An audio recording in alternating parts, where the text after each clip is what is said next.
all looking for a piece of paradise I can't believe we're finally here. to share with great neighbors. You can call me Rick. Until someone crosses a line. This is private property! You're trespassing! What is your problem? He took it very personally. It ain't right! There was no attempt to try to scale this back. This was no accident. Somebody will get hurt. He was coming for me. This isn't over. Who's going to take control? This man has been harassing. He is a horrible, vindictive, mean sociopath.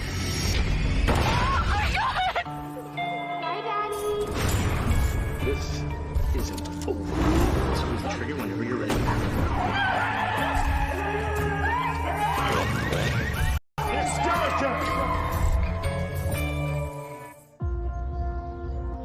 Viola, Arkansas isn't a big place, but it's got a lot of heart. Viola is a small community, less than 500 residents. It is great for boating, fishing, camping, all kinds of outdoor. Here, their whole life, or maybe third or fourth generation. My great-grandparents homesteaded the farm right next door in Viola. Most people tend to help one another.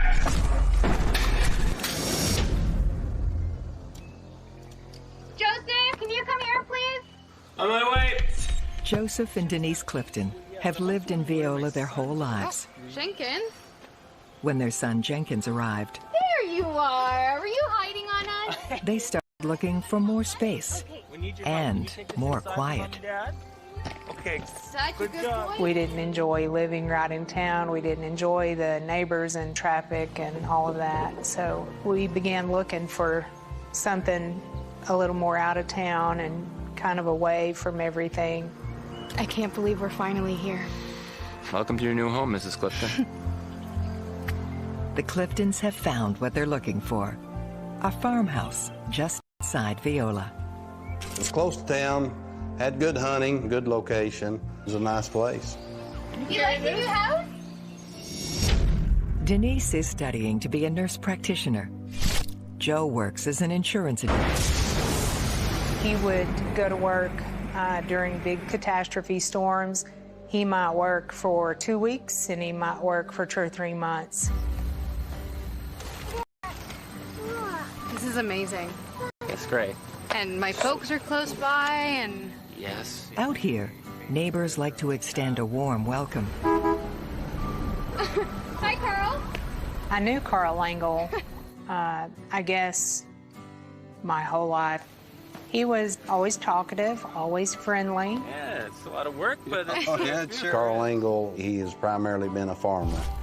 Behind Joe and Denise's house, I think you should meet your new neighbor. This is Richard Gordon. Richard, this is Joseph and Denise. Hey, you can call me Rick. Rick, Joe. Nice to meet you. I think I know your wife, Gaylin. We work together at the hospital. It turns out that Denise already has a connection to Richard. Says you're an excellent nurse. Thank you.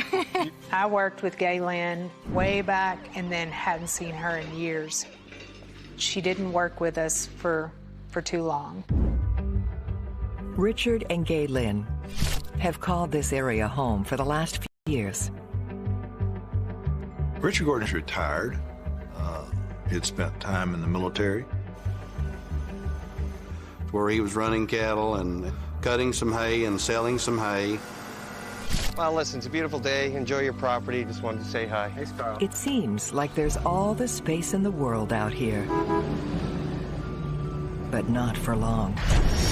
It ain't right!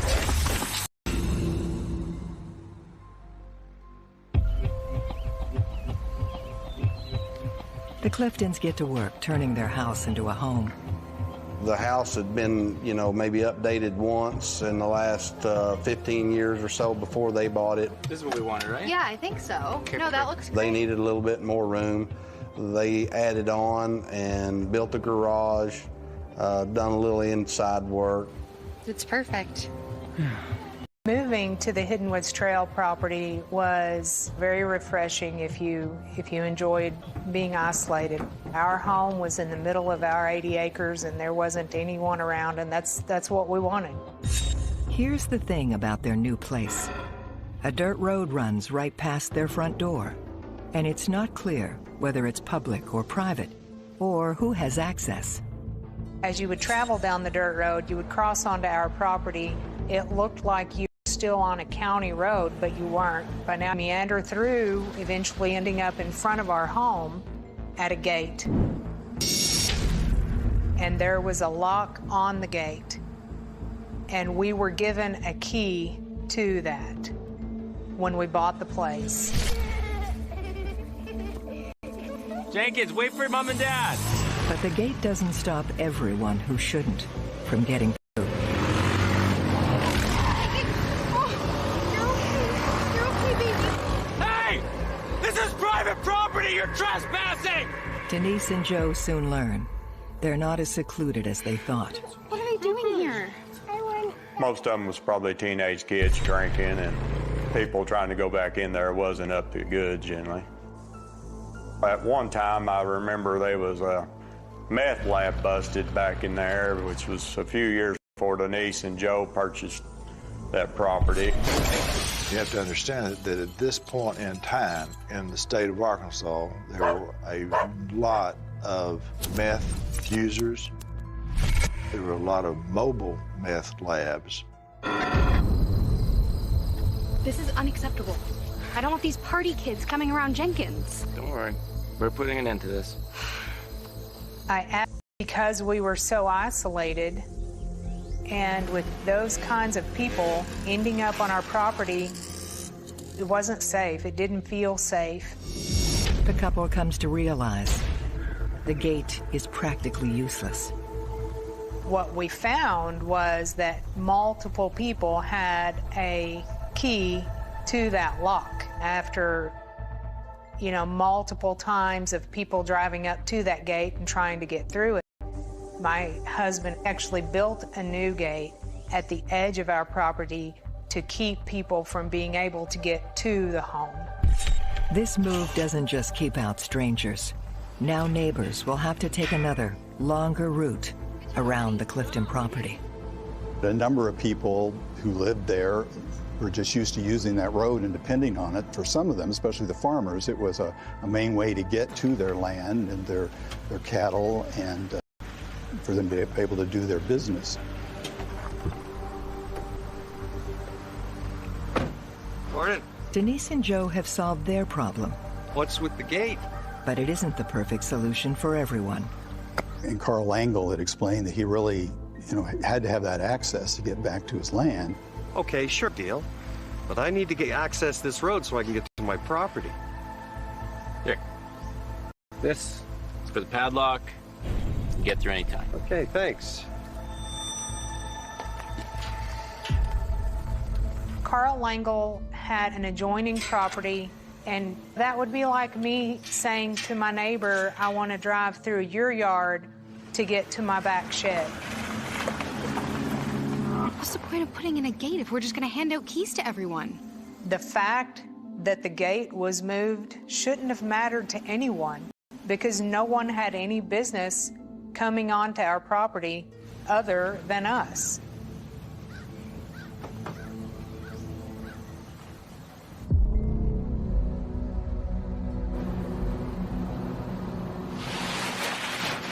When Carl returns with his brand new key, he's in for a surprise.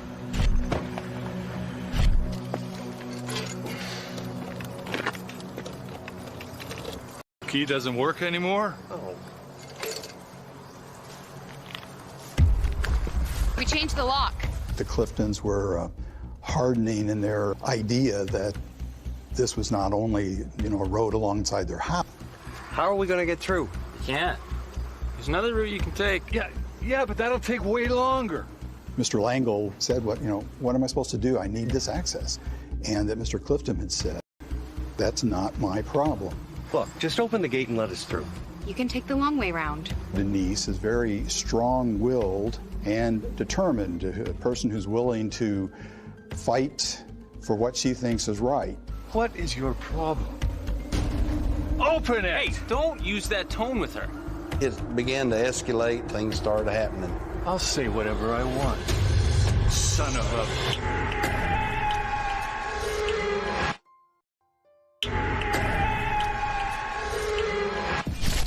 Okay, Rick. All right, let's go. Come on. We'll figure this out on our own.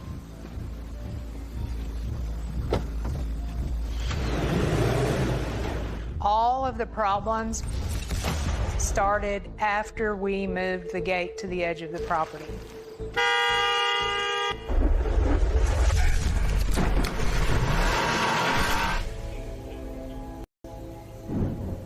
Denise and Joe have known Carl Langle for many years. But they're just getting familiar with Richard. At a Baptist church in Louisiana, and they were on a field trip when they stopped in Viola. This small town offered Richard some much-needed peace and quiet. It was a more stress-free environment. He would have to deal with fewer people, things that brought him stress in his life. Maybe his desire for calm stems from his experience in the Vietnam War. As far as what I knew of Rick Gordon, you just almost wanted to keep an arm's length. To some, the veteran seems a little off. He was known to have a temper and would get a little crazy late in the evenings. I remember hearing about Richard Gordon when I worked with his wife at Fulton County Hospital. I distinctly remember her commenting that her husband was very controlling of her. Neither Richard nor Carl is the kind of person to back down from a challenge. No, it's not fair. We've been using that dirt road for years. You know what? I'm not taking this lying down. I'm going to see what the courts have to say about it. Well, Carl Langle actually went and hired a and that attorney began by writing the Cliftons a letter. The letter goes into detail about the inconvenience to the entire neighborhood.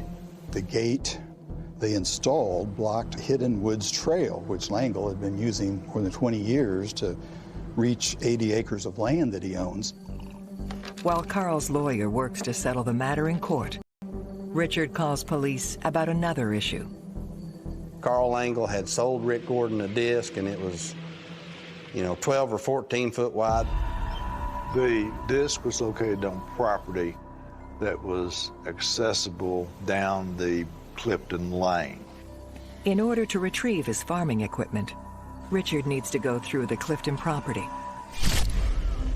So the way he explains it, he needs the disc to do his farm work. So can you do him a solid and open the gate so we can get to it? I believe Joe said, okay. Much appreciated, Joe. He understood if there was a plow back there that they needed to get out, he wanted to help. He was a helpful person. He was not, not the type of person to just say no. For most neighbors, it's a simple request. But when the Cliftons get the letter from Carl Langle's attorney, they change their mind and deny Richard access across their land. Our attorney felt like if we had people driving through our property, that it would be difficult to win the case.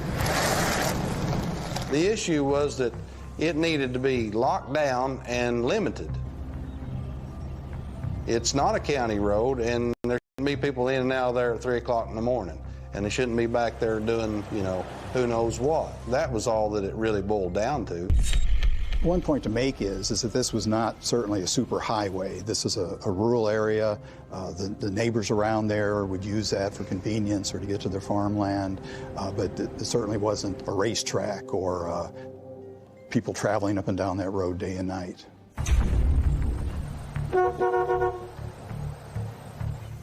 What the hell?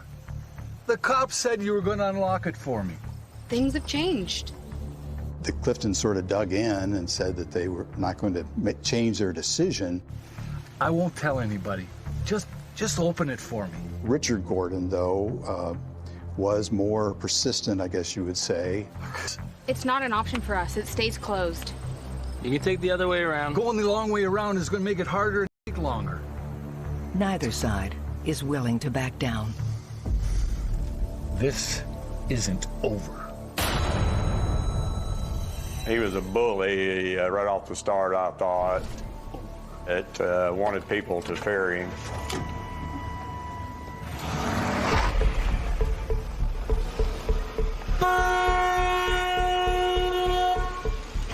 The Cliftons really dug in, and they said, we're not backing down from this. We have the right to put that gate up and keep people out, and we're going to do that. Denise and Joe won't let their neighbors push them around. Richard is fed up with the Cliftons' disrespect. He was very domineering. It was either his way or no way. It was very frustrating and caused a lot of stress to him. He took it very personally. Something wrong? Yeah, there's something wrong. It got worse. Those jackasses up the road. Let Carl handle it in court. The law better fix this.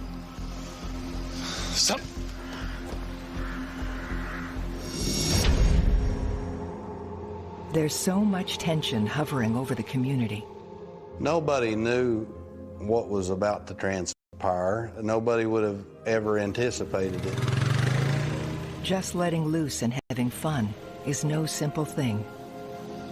My son, we're on the four-wheeler. He was, young, and certainly I was being very careful. We were just taking a joyride down the dirt road on the four-wheeler. Rick Gordon coming out of a gate from the property that adjoined me. I actually pulled over to the right-hand side of the dirt road to allow him to go around us. And I'm getting out of his way. I'm yielding to him.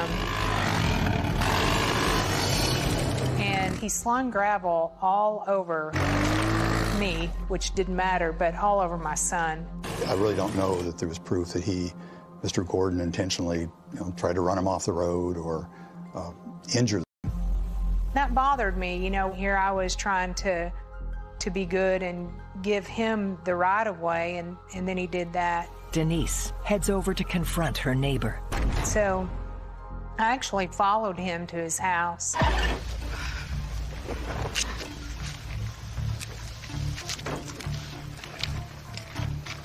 Did you mean to throw gravel on me and Jenkins back there? And his exact words, with this big smile on his face. I didn't know you had the kid with you. Does that make it okay? Relax. It was an accident, all right? I don't know how things are where you're from, but where I'm from, we're good to our neighbors. I was angry and confused. And that's just my nature. If I feel like something isn't right, I'm going to address it head on.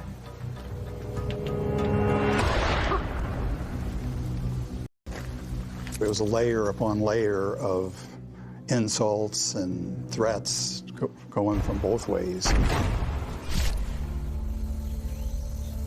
It was ridiculous. It was like he was trying to run me and Jenkins off the road. I told him what had happened. Joe didn't have a lot to say about it. Joe was a very nice person, and he assumed other people were too. I'm sure it was an accident. You weren't there. This was what happened, and I think he probably gave Rick Gordon a lot of credit that he didn't deserve. Probably best to steer clear of him from now on. Joe was a very, very non-confrontational person. He's the kind of guy, you couldn't even make him argue with you. He was just a really easygoing person. This is our home. I'm not gonna let this creep bully us. Denise Clifton was so fixated that she was not about to back down. Just don't let him have too much sugar, okay? Joe's getting ready to travel for work. Denise is swamped at school. See you, buddy. Bye, buddy. Miss you. So she calls in a babysitter. Okay, gotta wait by Mom. Hi! Hi! I think Joe would have preferred to spend more time with Jenkins. But again, our plan was to get me through nurse practitioner school, and then he wasn't going to travel after that. In our minds, we were We were sacrificing now to have benefit later. Just down the road, at the Gordon residence, Richard? the situation over the locked gate. By his own admission, Richard Gordon said that he could get unpredictable when he is stressed out. Richard looked at everything as sort of a crisis, and that somebody's trying to do bad to me. As bad blood mounts, Hello? Denise gets a disturbing call. You gotta come home. She said, Denise, I saw someone in full camo with a gun. Hurry.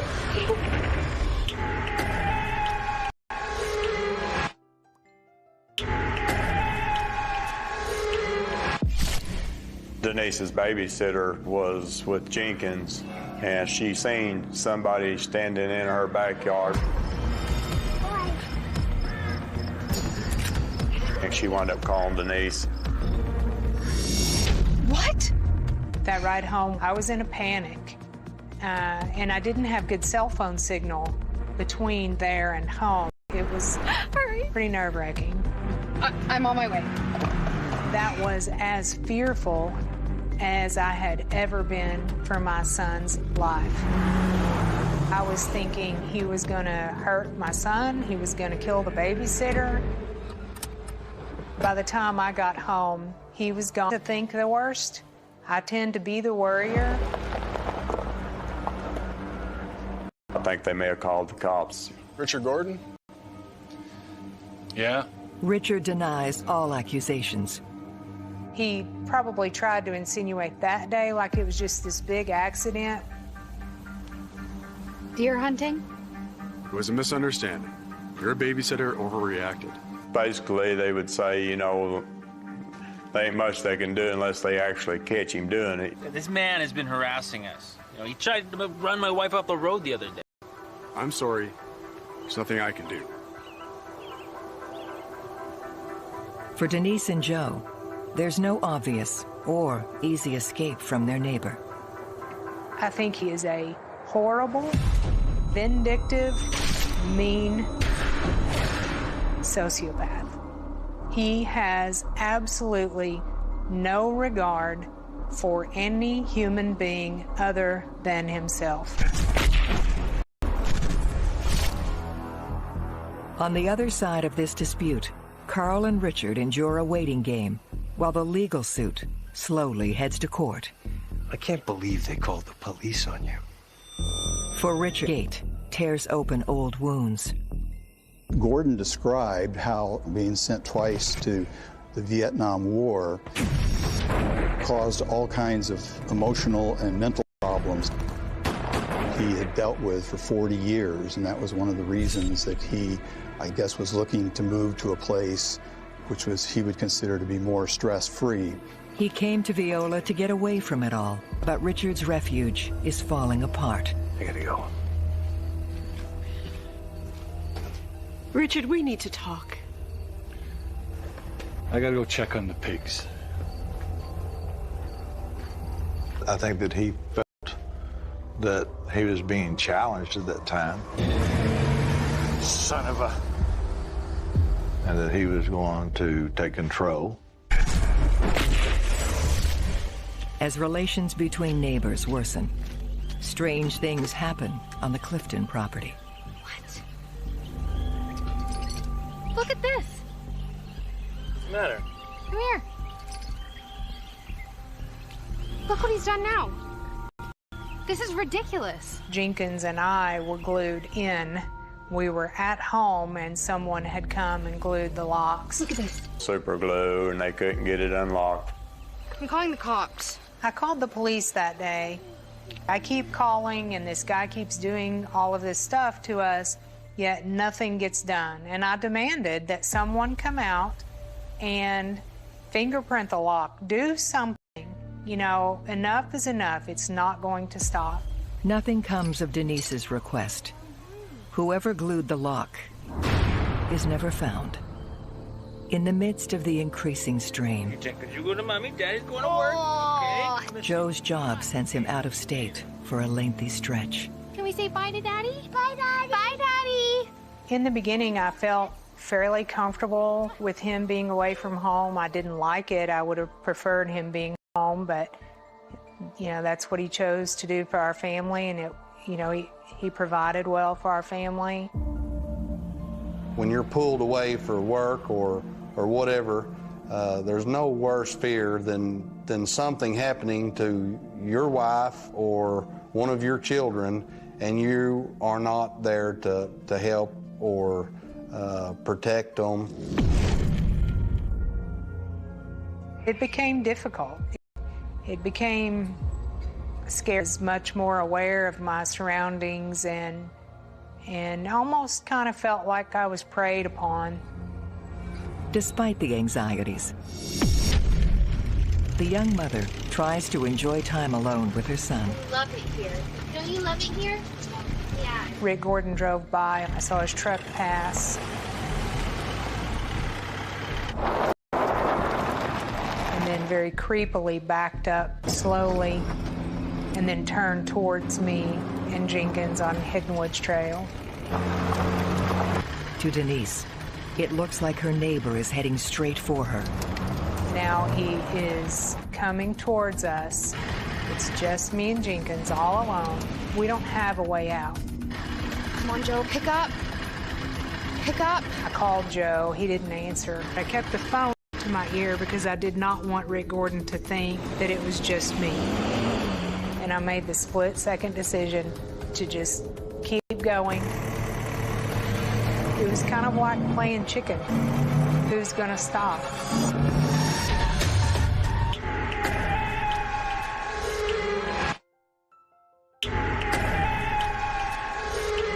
I will never forget the look in that crazy towards me, and I was driving towards him.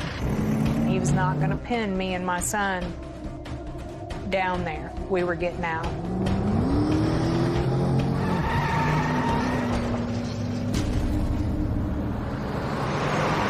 Maybe this was just an accident, but if not... It's okay. Denise vows she'll be ready next time. That day I went to my mom's. She was out to make sure that she and Jenkins were safe when Joe was gone. Mom, things are getting really bad. I need to protect my family. How can I help? I said, Mom, I need your pistol and I need some bullets. She knew kind of what had been going on, and she wasn't terribly surprised. Careful. It's loaded. Do you have any empty cans? I knew Joe would be upset, but at that point I didn't care. I knew. I saw the look in that man's eyes that day. He was coming for me. Hello? Joe. He called my mom's house, and I was there. What's that noise? There's something you should know. That's the worst fear in the world, is to not be there for your family, because you are the protector of your immediate family. Hi, Joe. I told him what had happened on the tractor, and I told him that I felt like he was going to kill me or Jenkins. He took a second on the phone, and he said, honey, I want you to book a flight. I got another week left in Colorado Springs, and I want you to come out here, stay with me, and we'll come home together. Yes, I would love that. The Cliftons are hoping some time away in Colorado will also give Richard a chance to cool off. I'm not going to forget Jenkins' stuff. It's like the most important thing in my life right now. But when they return home, nothing has changed. In his own mindset and his personality, he had to do what he had to do, and that was to have the final say. They was fearful of him, and they thought Richard was going to wind up shooting one of them.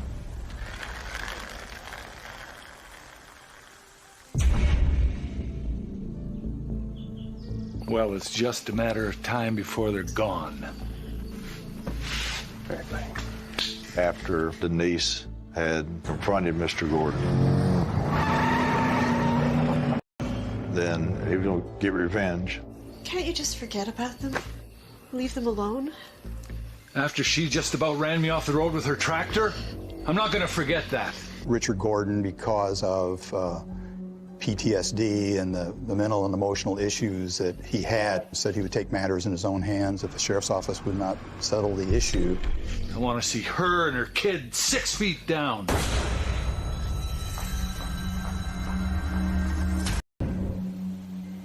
Seeing no end to the feud with his neighbor, Joe makes a difficult decision. Maybe we should think about selling this place. We can't let him win and drive us out. He said, I don't know where we're going to go, and I don't know what we're going to do with the house. Doesn't matter. And in his words, there's nothing in the world more important than me or you watching that boy grow up. You're right. Nothing's worth that.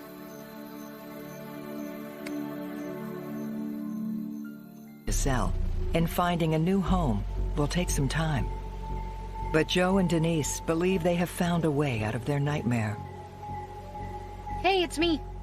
Yeah, I'm on my way home. Good. I was in clinicals in Batesville, and my normal routine when getting off work was to come straight home. Do you mind if I run an errand first? And that day was different, and I can't really explain it. But I remember calling him, and he was like, oh my gosh, why would you even ask? Of course. We're gonna go home and haul trash off and do some things around the house, and I'm gonna fix you supper. You take your time. Okay. I'll see you soon. Bye, Joe.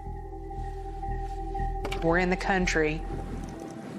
At least half of the vehicles you see on the road in this area, they're gonna have a gun in the truck or car. And Joe was an avid hunter. He had a rifle in his pickup at all times.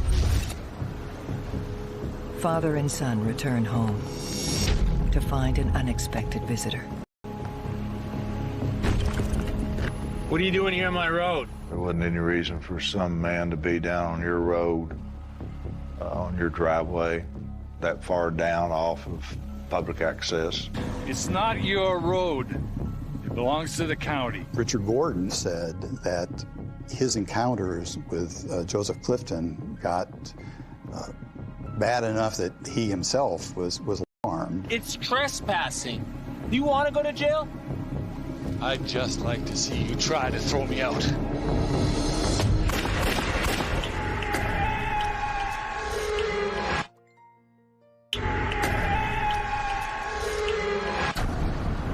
I came around the corner to find his truck in reverse. Joe? And I didn't see any activity. I was alarmed immediately. Joe? Something wasn't right. Jenkins? As I got to Joe's window, his window was down. He had on a white t-shirt. He was slumped over towards the middle of the truck. Oh my God! I could see the bullet holes in his side. It was like slow motion, but it was chaos all at the same time. And as much concern as I had about his was okay. Jenkins! I was screaming for Jenkins. Jenkins! Jenkins, Anthony! Oh my God! And I saw my son wiggling out from underneath the back seat, and he stood up. The look on his face of just absolute terror. He was sweaty. He was pale. Oh my gosh! Baby, stand there! He was so scared, but he was intact. He was okay. I got him out of the truck to do CPR. When I did, the truck started rolling backwards. I jumped back in and put the truck in park. And it was like a million things going on all at once. And I can remember my baby boy looking up. You can wake up. And he said, Mama, what you doing to my daddy? Because each chest compression that I would do would just make blood come out all of his bullet holes. I knew he was gone.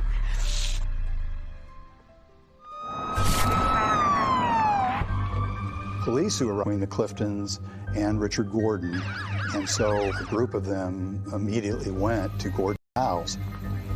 Police find Richard at home and take him into custody. Richard Gordon had said that he had gone by the Clifton property to look at land he had hoped to buy. The neighbor admits that he did shoot Joe, but insists it was a case of self-defense. Richard Gordon says that, Joe immediately threatened him and said, "I told you, what I would do. We're caught up here at this gate." That's it. I'm gonna shoot your ass for trespassing. Gordon said that he shot. He had no choice but to defend himself. He then said that he, after the shooting, was so upset and scared, he did not make any attempt to call for help for Mr. Clifton or let anybody know that Mr. Clifton's son was in the back seat of the vehicle. However, police soon find that statements from Jenkins and Richard's wife, Gay Lynn, He seemed really angry. along with evidence at the scene, tell a very different version of events. I'd just like to see you try to throw me out.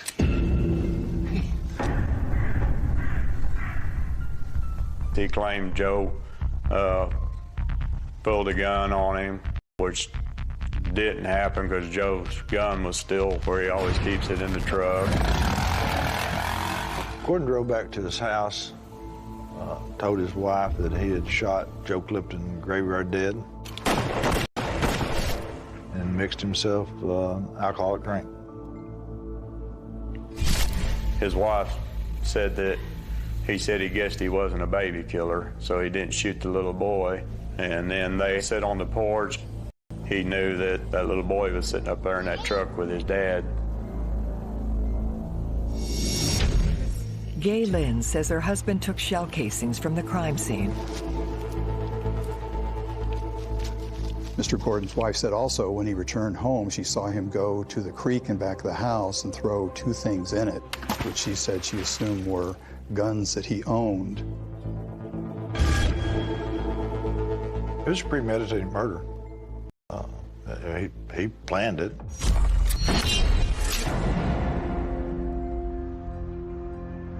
Richard Gordon, a plea bargain is put forward by his defense team. They're proposing that we settle on 20 years. And, I was doing the calculations and I said, he's not gonna die in 20 years. No, it's a no for me. The case went to the jury after 2 days of testimony and more than 20 witnesses that were called. And when the jurors went back to deliberate, the friends and family of Denise Clifton expected this would be a quick verdict, that Gordon would be found guilty without question of first-degree murder. But on this day, Joe's family and friends get no justice. The jury came back deadlocked, and they declared a mistrial. In 2011, Richard Gordon faces court again. This time, the jury finds him guilty of murder in the first degree. The judge imposed maximum under Arkansas law, which is life in the penitentiary on the murder in the first degree and 15 years additional on the gun enhancement. The townsfolk of Viola get on with their lives. But Joe Clifton's tragic death is not forgotten. Joe, I don't know how well he thought of me, but I thought extremely highly of him. To me, I felt like, I personally had lost, a brother. It still affects us, you don't ever get over nothing like that. Changes your life forever. It was a very bad time in our life. It was hard to get through. Gay Lynn Gordon eventually moves away. Carl Langle remains in the area. After Joe's death, I had an 80-acre piece of property in the middle of nowhere where my husband had been murdered. And I didn't want to live there.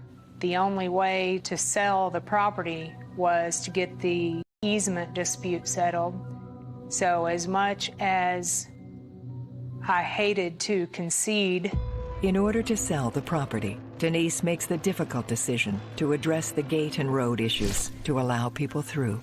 my brother worked a lot of those details out, but he actually rerouted the dirt road and gave them an easement so that we could sell the property.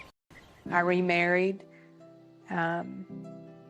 My current husband and I have a daughter together. I can tell you it took a lot of years for me to get to the point where I was content. I think I'm there. You know, you don't ever get over something like this. I took Jenkins to counseling in the very beginning. I think Jenkins is a very well-balanced, wonderful, bright human being. But much like me, he has gone through something no one ever should, and he's damaged from it. We're both damaged from it. And after Joe died, I'll never forget my dad saying that he was better than every one of us.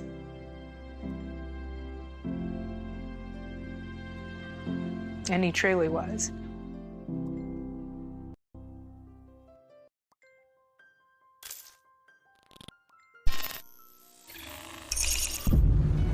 In the city that never sleeps, there's always someone keeping watch. He looked out for the kids. He just was a really loving guy. Nice to meet you, Rich. But even the best security is no match for jealous rage. I'm taken. That ate him alive. Because in his head, I wish it was me. Keep it down up there, man. Bruce says you're making a lot of noise upstairs. Noise? It wasn't the noise. It was knowing that he couldn't have Yvette. You can speak? Smitty would say, you need to leave Yvette alone. I said beat it, man. The more time went on, the more agitated he got. Once darkness takes over, there's no turning back. Stop it, stop! He was becoming totally unhinged. Get on up! Get up! I said get out here now! You don't know when somebody will just snap. Hi, Daddy. This is an squeeze the trigger whenever you're ready. It's Skyjack!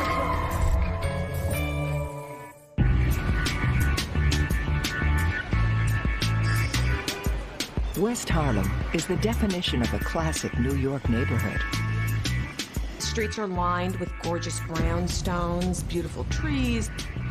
Here on 134th Street, old and new generations blend well together. Once you move into the block, you become close with people. This family block, we tend to look out for each other.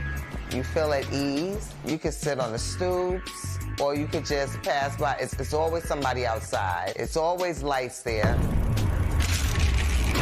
The most beloved resident around here is Hampton Smith, known to his friends as Smitty. Hey, Jaden. How you doing? The neighbors called Smitty the watchman because he kind of looked out for everybody. You know, he looked out for the kids. He just was considered just a really loving guy. Originally from South Carolina, Smitty has lived on the block for 25 years, working as a building super and handyman. He had all those aspects of Southern men.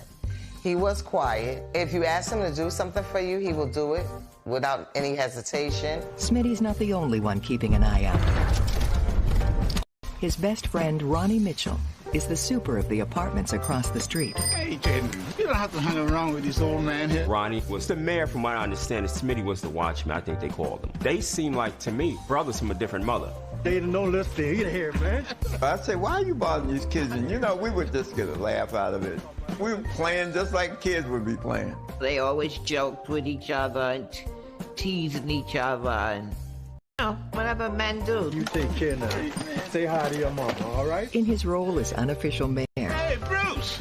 Ronnie loves to connect people. I want you to meet Bruce over here, man. This is his sister Rosetta, man. How you doing, Bruce? How you doing, man? Nice to meet you. Nice to meet you.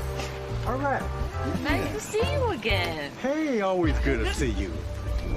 A lifelong New Yorker, Bruce Anderson has just moved in with his sister Rosetta, who happens to live in Smitty's building.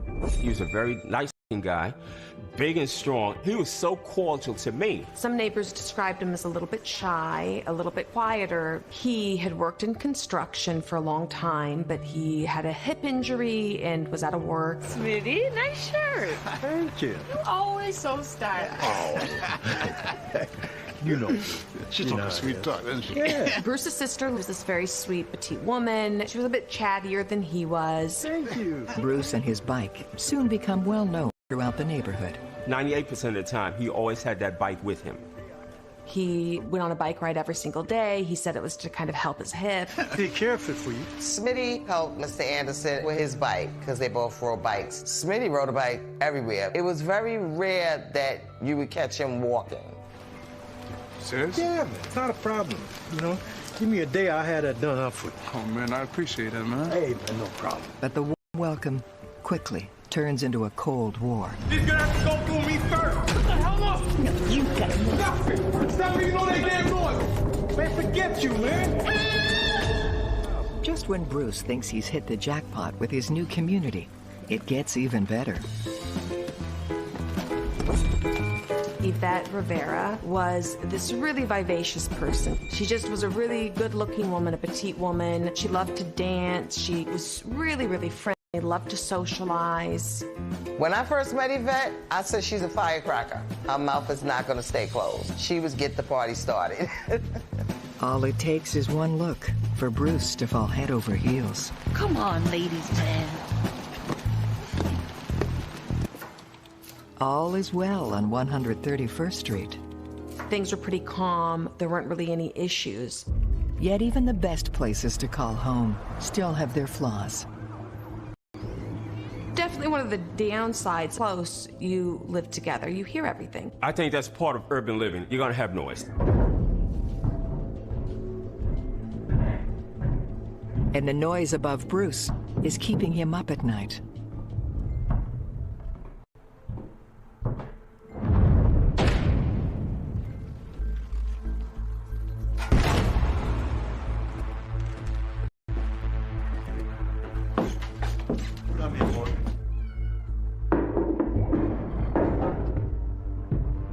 Bruce Anderson was my neighbor. Maybe 4 feet from my door would be his door. And he was complaining about the noise.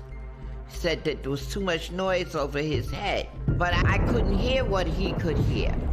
Mary and I have been seeing each other for 2 years. And all the times I've been there, I've never heard anything. Something's wrong there. When Ronnie drops by his apartment to fix a leaky faucet, Bruce confides his problem. Looks good, man. Thanks. Oh, perfect. Okay, anything else? Nah, you can fix that, man. Oh? Man, that person upstairs just be making such a racket at night, man. I can't get no sleep, man. Oh, man, you know who's upstairs? Smitty, man. Really? Yeah. I tell him at night when I'm trying to go to sleep.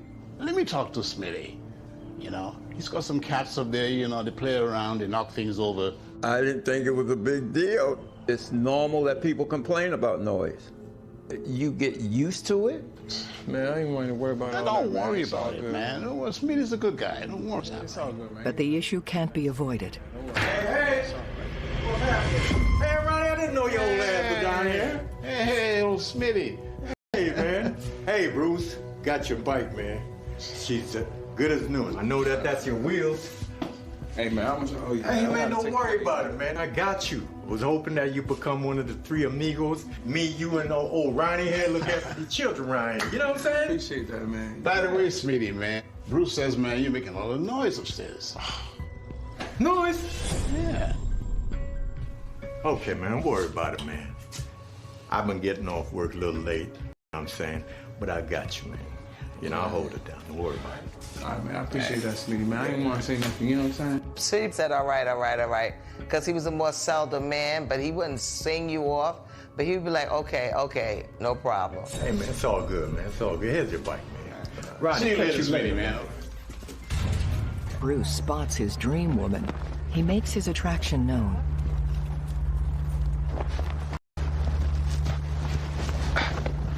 Let me get that for you. Thank you. You're a gentleman. I'm Bruce. Yvette. Pretty name. You live in this building? second floor. I'm hoping to see you more often. Bruce, I'm sorry. I'm taken. He may have misconstrued her greetings, her niceties, as something as a come on, but it wasn't. Yvette, a patient man.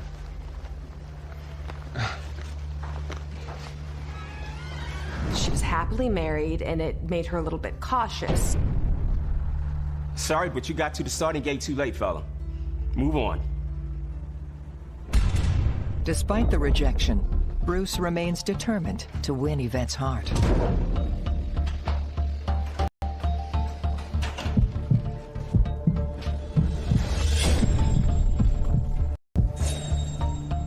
He lives on the first floor, so he's gonna know somebody's coming in through the door because the way the door slams. Who's to say that he wasn't standing there with his door open or looking through his peephole, waiting for her to come in the building? I ain't doing nothing. I'm good. Most women, when they tell a man thanks and no thanks, I'm not interested, that man moves on. But he kept, oh boy, there was no to him. When Bruce finally catches Yvette on her way home, he's shocked to see who else is waiting for her. Oh, hey. Hi. What a coincidence. Mi amor, ¿cómo está? Hola, mommy. ¿Un whisky? Take time for a I have a big surprise for you. Yes, come on. Okay. Smitty and Yvette had been together about 20 years. They were married maybe 4 years, 5 years, connected at the hip. You know, he'd run for her and she'd run for him. Being that Smitty was in his 70s, close to 80, Mr. Anderson probably felt, how could he get this woman and I can't? Because jealousy, it can hurt you real bad. And now, the noise above Bruce goes from annoying to agonizing. Mr. Anderson was hearing a few things. I believe he heard intimacy. I don't know.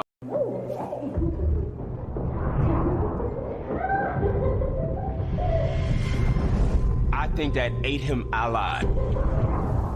Anderson was infatuated, and this older man is going home to Yvette, and he couldn't handle it. He didn't understand why a young woman would want an old man and not him. And after a night of fitful, tortured sleep, Bruce snaps. Hey, stop that racket. What's that all about? No idea. Yvette and Smitty thought this was really strange behavior, and they were starting to wonder if there wasn't a little bit more going on with Bruce. You're gonna have to go through me first. I said beat it, man.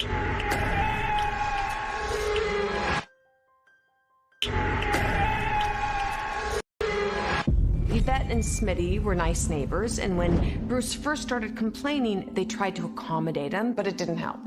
Bruce Anderson is still out of work due to his hip injury, so he's stuck at home all day and night. Bruce is always calling and complaining. Too much noise was coming from upstairs. And as I was telling Mary, I think there's more to it than that, my dear. The slightest noise would set him off. When Mary Hall plays music next door, Bruce doesn't seem to mind. My living room wall attached to his, so my stereo is right there, and the TV is right there. And he never complained. At times I played it loud, but he never knocked on my wall. Only the alleged noise from Yvette Rivera and Smitty Hampton's apartment seems to bother him. When I found out that Bruce made a pass at Yvette, that sounds to me like it's a personal issue, because she wouldn't accept his pass. Anderson complained because he couldn't have her himself. He was in love with her, and he didn't know how to go about it. Bruce's trouble with women worsens when his sister packs up and leaves their apartment. The more time went on, the more agitated he got with people around him.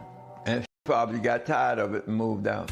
When his sister lived with him, things were pretty calm, and when she moved out, that's when a lot of this strange behavior started cropping up and all these conflicts in the building began. I think she provided some form of stability. as well as company, and female company at that. Maybe he felt abandoned, and I think that started his spiral downward. It wasn't nothing for him to do, no one to talk to.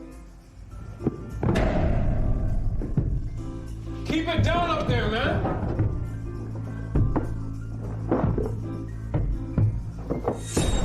Piling on to the stress, Bruce's hip pain is getting more excruciating by the day. All I know, it was a bad pain. It was a throbbing pain. Naturally, you know, you want solitude, peace, and quiet. Bruce quickly hits his breaking point and storms upstairs to give Smitty and Yvette a piece of his mind. He really harassed Yvette and Smitty. Smitty, if he had any kind of issues, he wouldn't really discuss it with you. But Yvette's gonna let you know. What do you want? We used to always say, you better not mess with Yvette. You can speak? You gotta move. No. You gotta move. We've been here 20 years. We're not going anywhere. Well, I can't sleep with all that noise. We're not noisy. Nobody has ever complained. Any little thing bothered him. It wasn't the noise. I don't believe that she opened the door anymore after that. It was like a little creepy for her. Smitty, Bruce just came here. Yvette would call him and say, well, Bruce is up here threatening me. And he would leave his job and go home. As a man and a husband, then I'm gonna have to come to you and confront you. Because I'm not gonna let my wife be unhappy because of you. You threatened my wife? Man, I ain't threatening her, man. What you talking about? Smitty would go downstairs and confront Bruce and say, you need to leave Yvette alone. Man, she wouldn't lie about that. She did. So Hell no. Seriously? Talking to you, man. Man, what? I said beat it, man. What's wrong with you? Now he actually physically assaulted this old man. And I think then the trains were coming off the track. Bruce's neighbor, Mary, has overheard everything. Are you okay, Smitty? Yeah, he came at Yvette, but he's gonna have to go through me first. Smitty said to me, I'm not gonna let him hurt Yvette. You better watch your back. Yeah. I'm sure it bothered Smitty, because all men want to protect their partner. And Smitty, he had to be intimidating. Yvette told him, you're 150 pounds, you're 78 years old, Bruce is this huge guy, and it's just not safe to put yourself in that position. Smitty decides to play it smart. Smitty called 911 and said Bruce had shoved him and threatened Yvette. I never threatened her. Never. Well, Miss Rivera says you did. I should have called y'all first, man. They're the ones disturbing the peace. Ask her. Mary being Mary, I went to listen, and the police officer was telling him, well, you know, y'all all got to be in the building and yada yada. Sir, we're gonna need more than that. The police aren't convinced Bruce is the victim, which only escalates his anger. So the tensions were really rising between Yvette and Smitty and Bruce. All the neighbors could feel it. Yvette and Smitty were such beloved members of the community. So all the conflict in the building was making people very wary of Bruce. When Yvette confides to Dolores Nettles that Bruce hit on her, her friend becomes even more concerned. Tell Smitty, are you crazy? From my experience, a woman would not tell her husband that. Problems. It would make him more hostile to that man. Yvette didn't want Smitty to get into nothing with Bruce because he might have hurt him. We're gonna keep them apart. I got a bad feeling about this. You gotta call the police. We did that already. Good, you need a paper trail. Dolores encouraged her friend to not confront him, just call the police, make sure there's a paper trail to document, you know, these encounters. The pen is mightier than a sword. If anything had occurred, she can always go back to that. Speak of the devil. Yvette tried to avoid Mr. Anderson because she didn't want anything else to escalate. But on this block, sometimes the only option is to face your problem head on. Hey! What do you want? I just wanted to, like... You better back up, or else. Go. You don't know what a person might try, so she wanted to back him up. Man, what I tell you about messing with my wife, man? Leave my wife alone. She knows something about herself. Yvette felt threatened. He came up to her and approached her in a manner that wasn't right. Once again, Bruce walks away rejected. And this time, he wants revenge. Look, she scared me, and I don't scare easy. Bruce called 911, and she put her hand in her pocket like she had a gun. She's definitely carrying a gun. And for all I know, he is too. He said that he felt very threatened by this. If you want the police to come, that you'll say somebody has a gun, because they're going to come right away.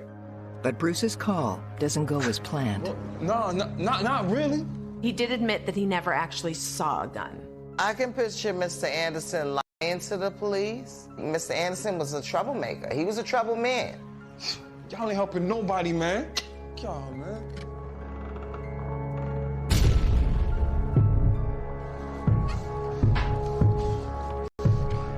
Stop it! Stop it, I'm coming up there!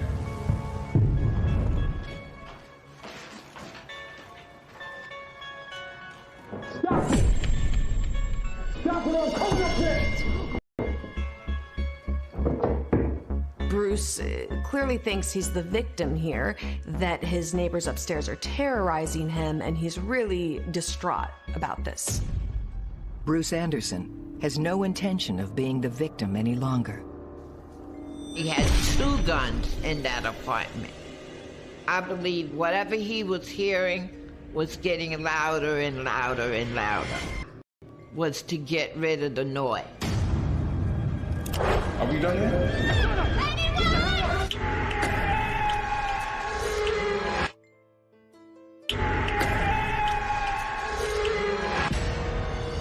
There was something about him that didn't make him quite all there. Bruce Anderson's disturbing behavior has everyone in this West Harlem apartment building walking on eggshells. He had nowhere to turn. The sister never came back. He didn't have any friends or family or woman in his life. Infatuation can go a long way, especially when you're dealing with somebody like Mr. Anderson. He didn't have any company. So you don't know what was really going on in his brain. I've seen how Bruce looks at you, and Smitty's away all day. Something could happen. Like what? Like rape. I was a little scared for her, and I was letting her know that Mr. Anderson could overpower her. Do I look scared? You should be scared of me. She was saying, oh, you know, I'll start screaming and hollering. The whole building gonna wake up when I get through, because you know my mouth is big. But Bruce catches Yvette off guard. You! Stop making all that! Yvette had had enough, and she just grew so frustrated. Do you want noise? Hey? You want noise? This noise. She got tired of the harassment. It will drive a person insane a little bit. Ah! Shut up! Shut the hell up! Guys, Shut take up! the kid up! Shut the hell up! Anderson tried to hit Yvette with the cane. Guys, take the kid up! Shut the hell up! He couldn't catch her because Yvette can move. She dodged him, running from him. I'm calling the cops, you big jerk! Come on. Bruce's outbursts at his neighbor have escalated from threats to violence. And she won't stand for it. Sir, this is the second time you've been reported as a threat. Being nosy, I went and listened, and he was complaining about the noise. Could he have heard noises that late night? Sure. But could have been at the degree that he says? I doubt that. I truly doubt that. She was screaming at me. They're the ones making all that noise. Ask her. I don't know anything. It was something in his head, that there was too much noise over his head. Look, one way to end this is you move, okay? Me move? You gotta be kidding. Making the noise. Sir, there's going to be consequences if you can't resolve this. Get real. Are we done here? When Yvette and Smitty started calling the police on Mr. Anderson, I believe they turned the tables. With police on their side, Smitty and Yvette hope Bruce Anderson will finally leave them alone.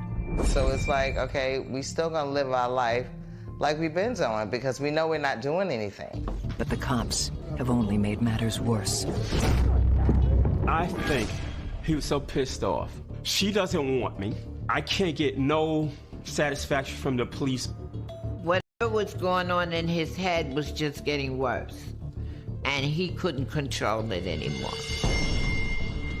Bruce started knocking on the ceiling. I could hear him tapping, tap, tap, tap, tap, tap. Stop making all that damn noise!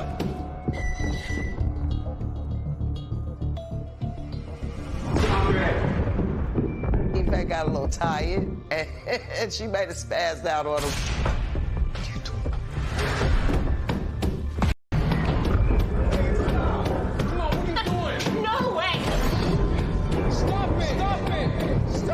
Bruce would take the return stomp on the floor, which you should not do. Two wrongs don't make it right. Stop it! Stop it! Come sit down and have your dinner. Get out here now! He came upstairs and he was threatening Smitty. No. You're not going there. No. We gotta end this. I said no. Stop this. Bring your ass outside so I can whoop your ass, old man! No, Smitty! It was frightening. Two older people up there in this mountain of a man wanted to get in. You're not going down there! Come on, man! What's going on? What's going on? What's going on? They keep stomping on my ceiling on purpose, man! You're saying that they're doing it on purpose. Now you feel victimized. That's what he felt. Smitty? Yeah. Are you okay, man? Yeah, man, I'm okay. This dude is tripping, man. Tripping? Tripping? They keep screwing with me, man. I said get out here now! Wait down, man. Chill. Chill. He's pissed off at Ronnie for siding with Smitty. He didn't want to be friends with Mr. Ronnie if he was friends with the person that I disliked the most. I'm waiting for you outside, Smitty, so we can end this! He wanted Smitty to come downstairs with him. Bruce Anderson goads his neighbor with the apartment's security buzzer. I said get down here now! No, get out, please! No! Honey, no! I'm sure Smitty would have tried to stand his ground, but I don't think he would have been a match for Bruce one-on-one.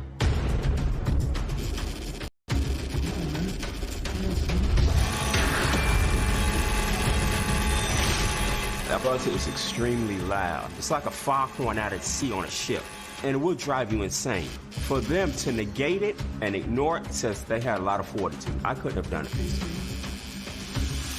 Bruce had rung their doorbell so many times that the buzzer burnt out. It was just really compulsive behavior. Anderson was unraveling. He was unraveling all over the place.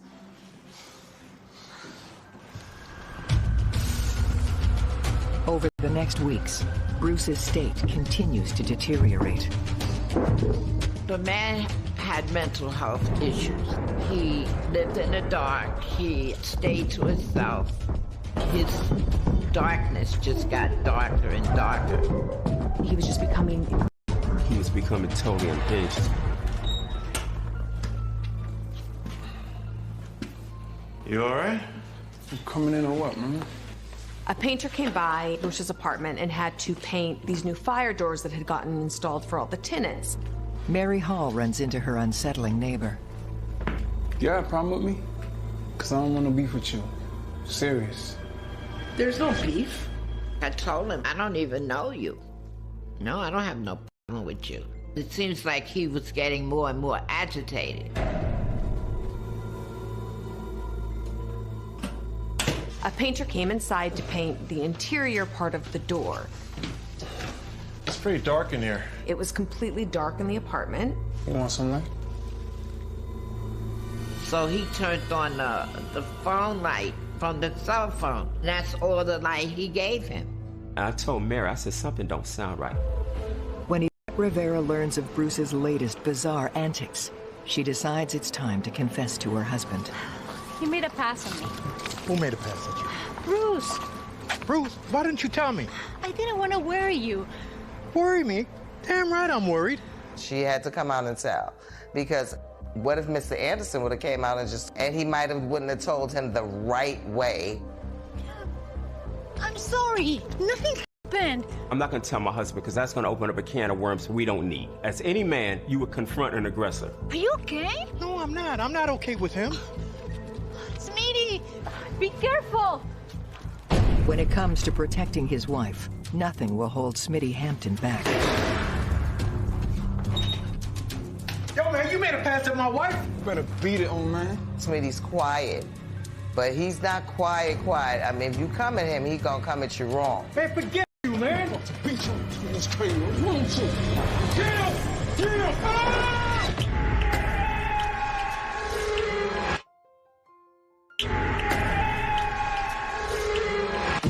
Bruce came after him with a stick and was threatening to beat him with it. It just became so intense that people had to come in and break them apart.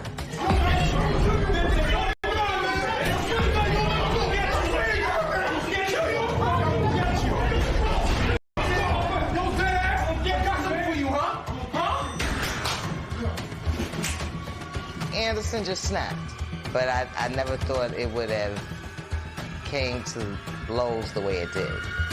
Bruce Anderson for Smitty and Yvette's safety. Bruce was twice the size of Smitty. Bruce could have beat Smitty up 1, 2, 3. I believe he was going to pummel him or just beat them right there in the lobby or in front of that building. That's what I thought was going to happen. Now everyone keeps their distance from their volatile neighbor. If he's not controlling that anger and he's just letting that anger continue, it's like a pressure cooker. You know, if it's building, it'll boil over. I think this forced a siege mentality. It's me versus them. People saw the ugliness in him and avoided him. His world was just becoming smaller and closing in. Burning with resentment, Bruce turns to social media to vent his wrath. When I saw Bruce's Facebook, it was a lot to take in. Bondage and things that torture. Like, he wanted to torture women. All the women looked like Yvette. That's what bothered me. If Yvette had seen those pictures, she would have been terrified to death of Bruce. But the photos aren't the most distressing thing on Bruce's page. In one Facebook post, he puts up an article about a new machine gun and puts this really disturbing comment underneath it. What are you going to do when Mr. Cuckoo seemed like a premonition? I believe Anderson was letting you know on his Facebook what was transpiring, what was going to trickle down. Smitty and Yvette aren't the only ones living in fear. The more I find out about this man, the more dangerous he becomes.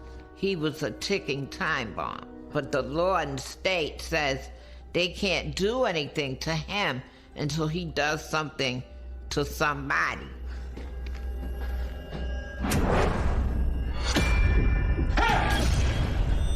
Bruce fed on that fear that they were afraid of him. Because once you let a bully know that he can piss on you, he'll do it every time. Left with no options, the couple tries to carry on with their lives as quietly as possible. They were being incredibly careful and just really trying to appease Bruce. They tried to defuse the situation. They went to management. They went to the police. They tried to do everything that they could do. Their approach is mostly successful. But tonight, Bruce's imagination is working overtime.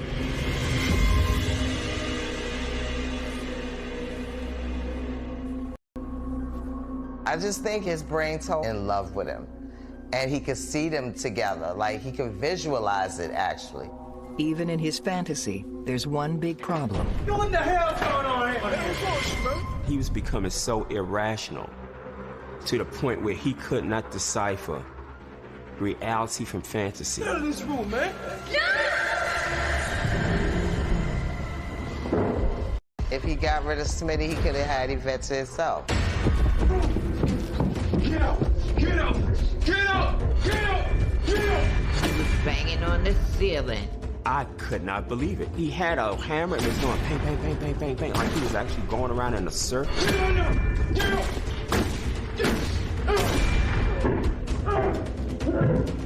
Yvette and Smitty don't know what's going on, and it's really terrifying. Should we call the police? it worse.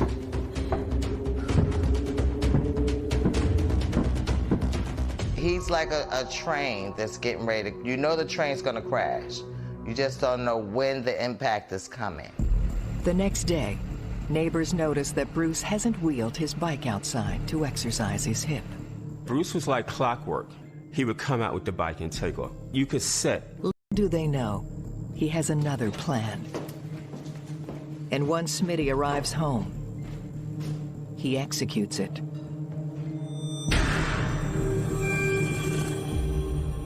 Smitty had came home for a break, went upstairs, had his lunch, and then on his way down, this man had to have been waiting for him.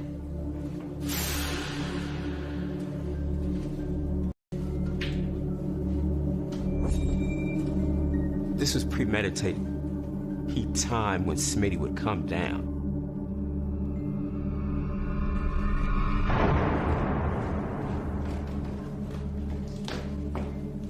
Yo, told you to move, man. Now you move. Now you pay. Bruce confronts him. He slugs him in the face. Get off, come on, I think Anderson just snapped. He didn't see anything working in his favor. So listen, let me just do what I gotta do. Talking on that mess earlier. I told you. Huh? I told you. I said I told you. Get over. Get him, man. I told you, man. He got stabbed 11 times, I think. When you go after someone like that, and you just keep on, that's built up rage. That was rage, and that was a crime of passion. For every stab wound, he probably called them names while he stabbed them. And then pulls out a gun and shoots him in the head. Grabs Smitty's keys. After hearing the gunshot, Yvette races downstairs. What happened? I think she would have been terrified to death. We can meet again.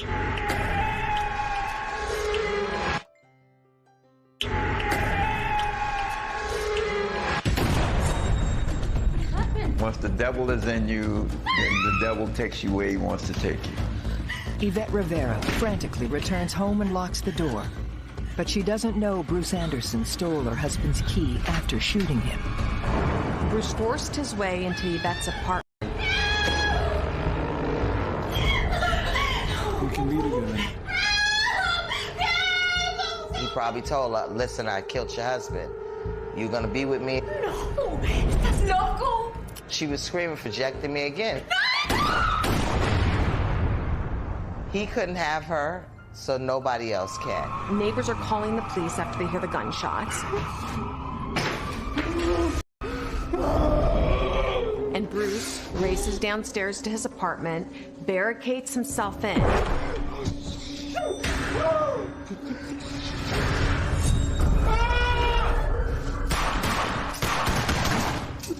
And then just starts spraying bullets at the wall that he shares with Mary's apartment. Thankfully, Mary Hall isn't there. She stopped for a cigarette on her way home from lunch and missed her bus. I was never so grateful for Mary smoking a cigarette since I've known her in my relationship. Because if she didn't smoke that cigarette, we would have ran into that nut at 2:50 p.m. and our lives would have been changed forever. I'd have been dead. Being nosy as I am, I would have went to the door. Police quickly descend on the building. They start pushing all the apartment buzzers, just trying to get somebody to open up. And Bruce answers. What's that? From my back window, I can hear him say, if you want me, come and get me. What are you talking about? We need to get that shoe here. Bruce's plan then takes another horrific turn. He used an accelerant to set that whole apartment on fire. He wanted to be like some family attraction. He didn't want to go to jail.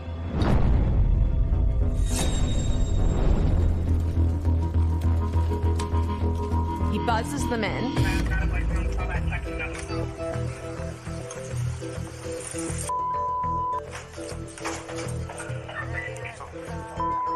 And they see Smitty on the ground in a pool of blood and smoke billowing from under this door that's right off the hallway. And there's smoke like filling through the building.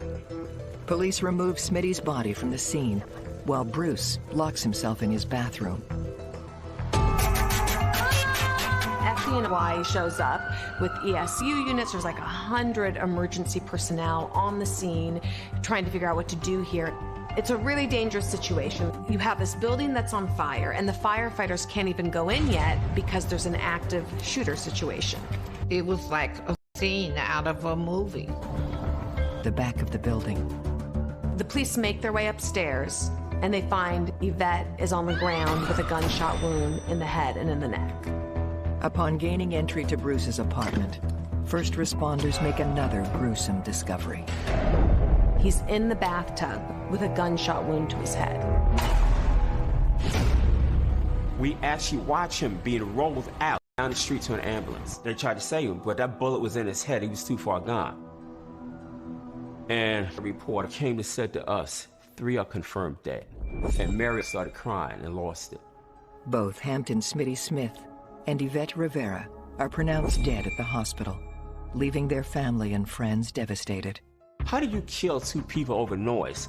And how do you kill a woman because she's not attracted to you? She don't want you. You don't kill another person because they don't want you. He was a troubled person, and apparently nobody really dug into his past to find out what he was really about. I told you to move, man. Now you move. Now you pay it. I told you, huh? Bruce thought that the world was against him. Yvette didn't want him. Smitty never backed down from him. He was angry. He took it out on him first, and then he went after her. He eliminated his infatuation and his competition. He took 2 good people from a community that loved them. They were so loved because they gave love. Smitty, he'd see you struggling down the road, he'd ask you, can I help you? It was especially difficult for Yvette and Smitty's friends that they had to continue to live in the building where this terrible tragedy happened.